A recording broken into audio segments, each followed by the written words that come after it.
What happened on Monday, April 16th at Virginia Tech drives home once again my conviction that we do not have a gun problem in this country. We have a gun violence epidemic. And what's really sad is that we know some of the cures, even immunizations, that could begin to stop this epidemic. But the problem is also one of the lack of courage, the lack of conviction on the part of most politicians, I must say, in both political parties, who will not step forward and say we must immediately begin to put an end to this epidemic. And I hold those politicians accountable for not providing the leadership that we need to do something about this horrible problem.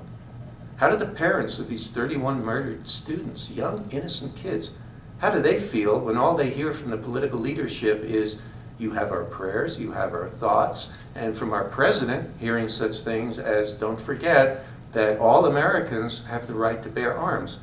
Those are not the issues, those are not the solutions. In fact, I find them offensive, because the real answers need to be, stop the epidemic, not next week, not next year, but today, right now, begin to do things. And there are very specific things we can do.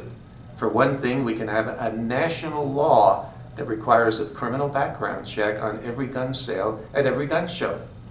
So far, we don't know where this deranged killer, and he must have been deranged, got his guns. But he had two 9mm guns, semi-automatic weapons, the kind of weapons that police use, with large quantity magazines, so he could fire at will and destroy 31 lives.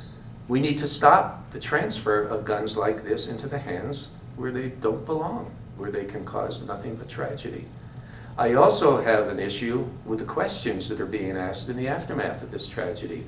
As I turn on the radio, as I pick up a newspaper or turn on television, I hear questions which are irrelevant being asked, like, gee, what could have been done on this college campus once the gunman was in there to get control of the situation or to prevent it?